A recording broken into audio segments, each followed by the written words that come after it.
Dear brothers and sisters in the Lord, ప్రభునందు ప్రియమైన సోదర సహోదరులారా, today's verse for our meditation is taken from the book of Isaiah chapter 54 verse 17. ఈ దినం మన యొక్క ధ్యానం కొరకై తీసుకున్నటువంటి వచనము యెషయా గ్రంథము 54వ అధ్యాయం 17వ వచనం. No weapon that is formed against thee shall prosper. నీకు విరోధంగా రూపింపబడిన ఏ ఆయుధమును వర్ధిల్లదు. In Isaiah chapter 54, యెషయా గ్రంథం 54వ అధ్యాయంలో God speaks of how he is just going to enlarge the nation and the people of Israel. దేవుడు ఇశ్రాయేలు ప్రజల తర్వాత దేశమును ఎలాగ విస్తరింపజేస్తాడో దాన్ని తెలియజేస్తా ఉంది. He receives them again and places blessings upon them once more. ఆయన మరి ఒక పర్యాయం వారిని అంగీకరించి వారిపై తన యొక్క ఆశీర్వాదాలను ఉంచబోతున్నాడు. Even though the opponents may arise, అక్కడ చూస్తే ఇంకా ఎదిరించేవారు లేచినా కూడా they would be ineffective against God's invincible people. దేవుని యొక్క ఎంతో శక్తివంతమైన ప్రజల ఎదుట వారు ఏమాత్రం కూడా శక్తి కలిగినటువంటి వారుగా ఉండరు అని తెలియజేస్తా So ఉంది. the historical setting for the fulfillment of this prophecy will be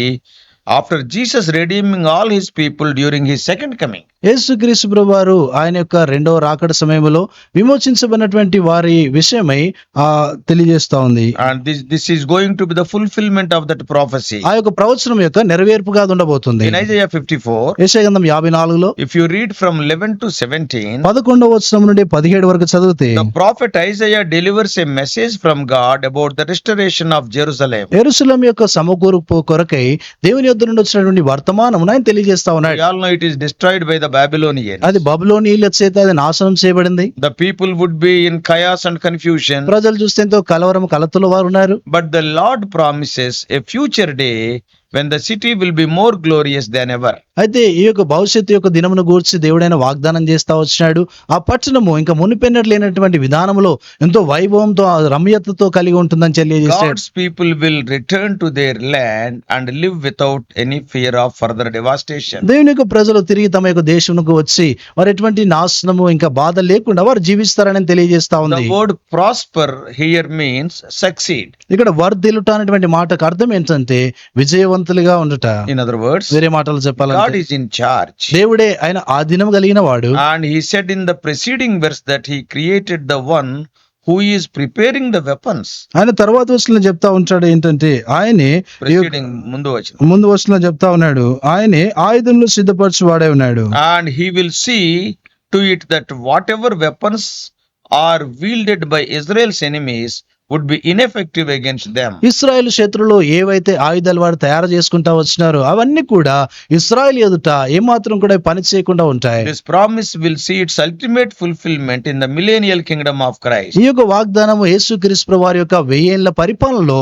నెరవేర్చబట్ట మనం చూస్తాము. That we see in chapter 51. అది 51 మాటల అధ్యాయంలో మనం చూస్తాము. And even today, ఈ దినాన కూడా see how beautifully these verses are written. ఎంత చక్కగా ఈ యొక్క మాటలు రాయబడ్డాయో చూడండి. The weapons that are manufactured in Israel, they can counteract any weapon in the whole world. Israel దేశంలో ఏవైతే ఆయుధాలు సిద్ధపరుస్తా ఉన్నారో ఆ యొక్క ఆయుధాలు ప్రపంచంలో ఉన్నటువంటి ఏ ఆయుధాలైనా కూడా అవి అధిగమించగలుగుతాయి. During the recent wars, we know. కొన్ని దినాల కింద జరిగినటువంటి యుద్ధాల్లో కూడా మనకు తెలుసు. Yes, one weapon, its name is David sling. ఒక ఆయుధం పేరు ఏంటంటే దావీదు యొక్క వడిసెల అనేటువంటిది. That is the name they have given. వారు దానికి ఆ పేరు ఇచ్చారు. And we all know about Iron Dome. Iron dome గురించి కూడా మనకు తెలుసు. How many missiles the enemies are, aiming at Israel? ఎన్ని క్షిపణులు ఈ యొక్క ఇశ్రాయేల్ పై వారు వేస్తా ఉన్నారు. From Iran, ఇరాన్ నుండి, from Yemen, తర్వాత అమెన్ నుండి, from Lebanon, తర్వాత లెబనాన్ from నుండి, Syria, సిరియా నుండి, from Gaza. గాజా నుండి Thousands of missiles. వేలాది యొక్క క్షిపణులన్నీ కూడా వేస్తున్నారు. But what the Iron Domes are doing? అయితే ఈ యొక్క ఐరన్ డోమ్స్ ఏం They చేస్తున్నారు? are all counteracting. They are not allowing any of the weapon to fall on Israel. ఏ యొక్క ఆయుధం కూడా ఆ యొక్క ఇశ్రాయేల్ మీద పడకుండా అవన్నీ కూడా ఎదురు తిరుగుతా ఉన్నాయి. What a wonderful thing it is. అదింత అద్భుతమైన సంగతి. Not only that, అంత మాత్రమే కాదు, see, now the iron beam is coming. ఇప్పుడు ఐరన్ బీమ్ అనేటువంటిది వస్తుంది. Yeah, so it is much more powerful weapon. అది ఇంకా ఎంతో శక్తివంతమైనటువంటి ఆయుధము. Even the weapons what Israel are using, nobody knows the technology. Israel ప్రజలు ఏవైతే ఆ యొక్క ఆయుధాలు వాడుతా ఉన్నారో దానికి సంబంధించినటువంటి ఆ యొక్క సాంకేతికత ఎవరికి కూడా తెలియదు. We all know how they killed the people who are traveling in car.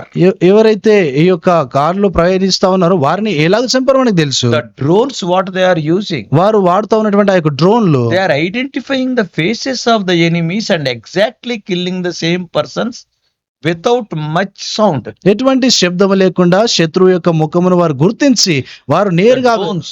Drone అవి శత్రు ముఖాన్ని ఆ యొక్క డ్రోన్స్ గుర్తించి నేరుగా వారిని చంపేస్తా ఉన్నాయి. That's what God is telling. అదే దేవుడు అంటున్నాడు, No weapon that is formed against thee shall prosper. నీకు విరోధంగా రూపింపబడిన ఏ ఆయుధం కూడా వర్ధిల్లదు.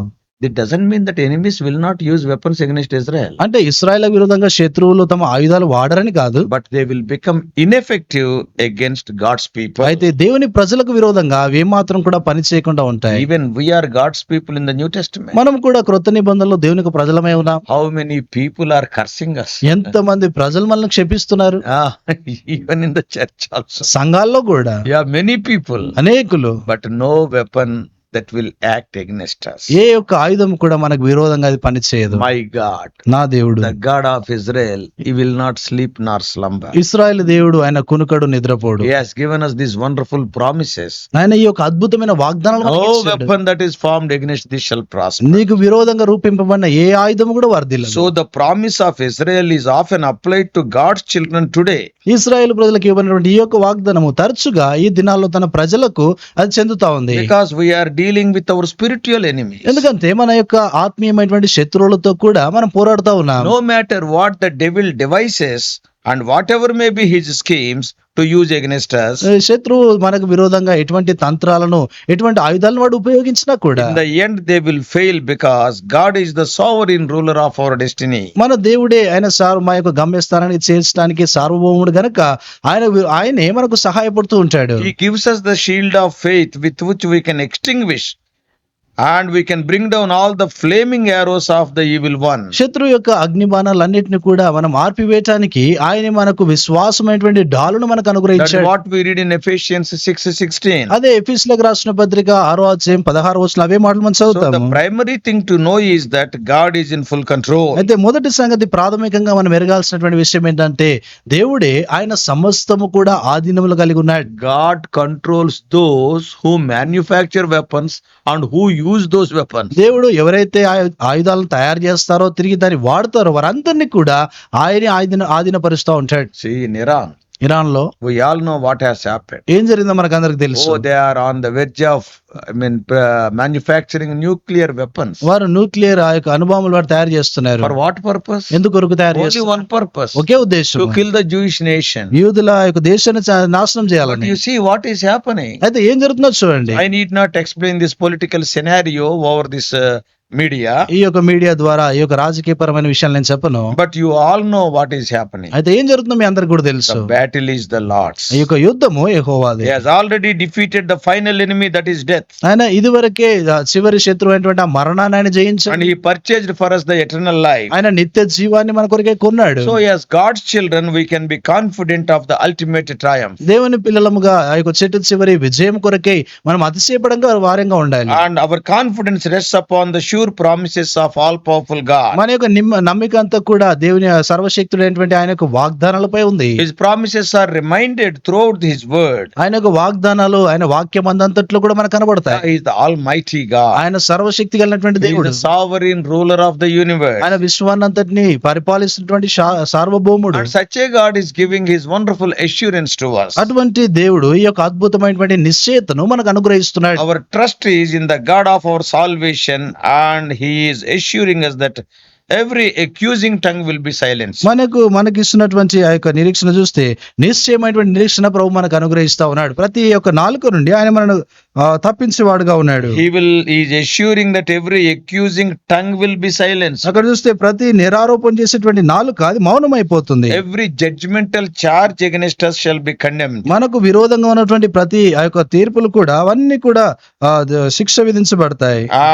They will be taken away. అవి తీసివేయబడతాయి. We all know his word is settled in eternity. ఆయన యొక్క మాట అది నిత్యత్వము ఆ యొక్క పరలోకమందు స్థిరముగా ఉంది. God has placed his word above his holy name. ఆయన తన యొక్క వాక్యమును చూస్తే తన పరిశుద్ధ నామము కంటే పైగా ఉంచాడు. That is what we read in Psalm 138 verse 2. 138వ కీర్తన 2వ వచనంలో అవే మాట మనం చదువుతాము. God delights to bless his children. దేవుడు తన ప్రజలను దీవించే విషయంలో ఆయన ఆనందించేవాడు. He acts like a faithful husband ఆయన who not only forgives the unfaithful wife but restores her to a place of blessed fellowship. ఆయన నమ్మకమైనటువంటి భర్తగా ఆయన ఉన్నాడు. ఆయన సమకూర్చడం మాత్రమే కాకుండా అద్భుతమైనటువంటి సహవాసంలోనికి తెస్తాడు. Yeah, many times we have become unfaithful, అనేక సార్లు మనం అపనమ్మకస్తులం అవుతాము. but he forgives us. ఆయన మనల్ని క్షమిస్తాడు. He restores us to a place of blessed fellowship with himself, ఆయనతో కూడా ఎంతో ధన్యకరమైనటువంటి సహవాసం అనేటువంటి దాంతో ఆయన దీవిస్తాడు. and he will extend protection to us. తిరిగి ఆయన తన భద్రతను So అనుగ్రహిస్తాడు. in this chapter 54, ఈ 54వ అధ్యాయంలో in verse 5, 5వ వచనములో Israel is likened to the wife of Lord Jehovah, అక్కడ చూస్తే ఇశ్రాయేలు ప్రజలు వారు యెహోవా దేవునికి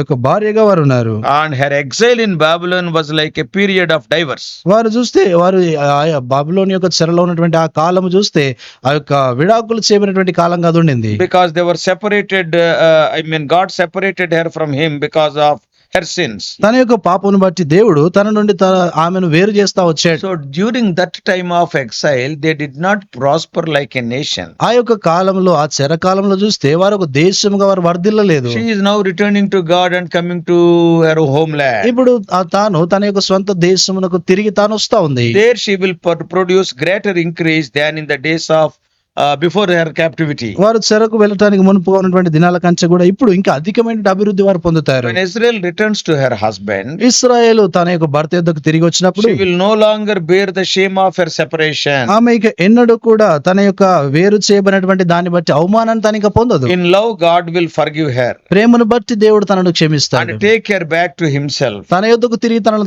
అంగీకరిస్తాడు. His discipline of Israel was only temporary. Israel ప్రజలను దేవుడు క్రమశిక్షణ పరిచినటువంటిది అది కేవలము తాత్కాలికమైంది. Now he looks forward to a glad reunion and a lasting relationship. ఇప్పుడు చూస్తే ఎంతో సంతోషకరంగా తిరిగి కలుసుకొనుట, తిరిగి ఎంతో కాలానికి ఆ యొక్క సహవాసంలో వారు ఉంటారు. And he promises that he will not send the nation into such a shameful exile again. ఆయన ఇంకొకసారి ఆ యొక్క అవమానకరమైనటువంటి ఆ చెరలోనికి మరెన్నడూ కూడా పంపించనని వాగ్దానం So చేస్తున్నాడు. the new Israel built by God himself will have the beauty of a city built with precious stones. అక్కడ చూస్తే ఈ యొక్క నూతనమైనటువంటి ఆ యొక్క ఇశ్రాయేలు ఎంతో మంచి రత్నాల చేత కట్టబడినటువంటి ఒక పట్టణం వలె అది ఉంటుంది. God will teach his ways to those who dwell in that city. దేవుడు ఆ యొక్క పట్టణంలో నివసించేటువంటి వారికి తానే నేర్పిస్తాడు. Not only that, అంత మాత్రమే కాదు, justice and righteousness become the most noticeable features in the way of life. నీతి న్యాయములు ఎంతో గుర్తింపదగినటువంటి విషయాలుగా అందులో ఉంటాయి. No one shall be able to injure them by words or accusation. ఎవరు కూడా తమ యొక్క మాటల ద్వారా కానీ తమ నిందారోపణల ద్వారా కానీ ఎవరు కూడా వారికి హాని చేయలేరు. But Isaiah is speaking, and more importantly, of the end days. అయితే ఈ యొక్క యెషయా అతి ప్రాముఖ్యంగా అంత్య దినాలను గురించి మాట్లాడుతున్నాడు. When God's remnant on earth just before the dawn of return of Christ is being attacked by Satan's final thrust.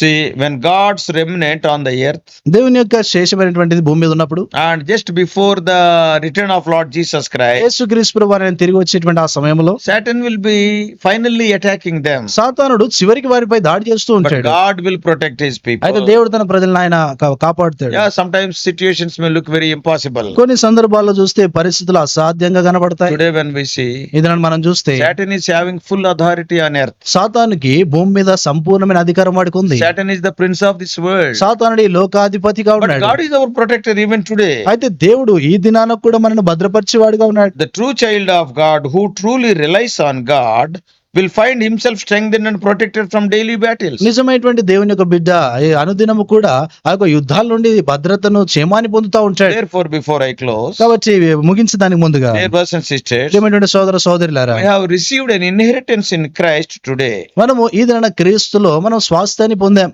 That is in the form of everlasting life. అది నిత్య జీవం అనేటువంటి రూపంలో. And in future, భవిష్యత్తులో we are going to inherit a place in the new heaven and the new earth forever. నూతన ఆకాశం నూతన భూమిలో మనం ఒక స్థానాన్ని మనం పొందబోతున్నాం. యుగ యుగంలో ఉంటాం. The Lord hath spoken, and definitely it will be done. దేవుడే ఆ మాటను పలుకుతా వచ్చినాడు, నిశ్చయంగా నెరవేర్చబడు. Oh, what a glorious hope. అదెంత మహిమాయుక్తమైనటువంటి నిరీక్షణ. So let us have that hope in our life, and let us continue in this life. మనం ఆ యొక్క మన జీవితాల నిరీక్షణ కలిగి ఉంది ఈ యొక్క లోకంలో మనం May కొనసాగుతాం. God bless you. దేవుడు నిన్ను దీవించును గాక. Shall we pray? ప్రార్థన చేస్తాం.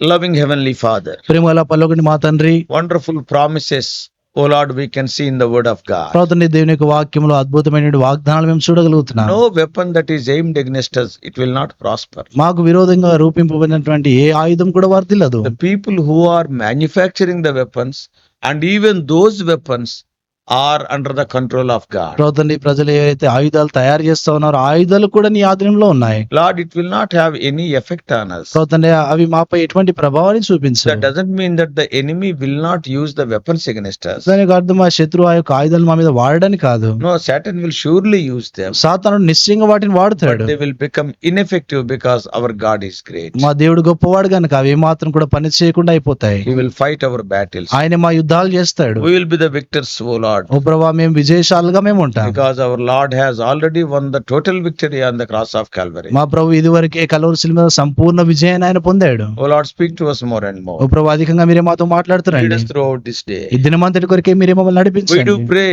in the victorious name of our Lord and Savior Jesus Christ. మా ప్రభు రక్షకుడైనటువంటి యేసుక్రీస్తు ప్రభు వారి ఎంతో విజయవంతమైన నామమున ప్రార్థించి వేడుకుంటున్నాం మా తండ్రి. ఆమేన్. God bless you all. Please subscribe for more spiritual messages to the YouTube channel John Victor Telugu Messages.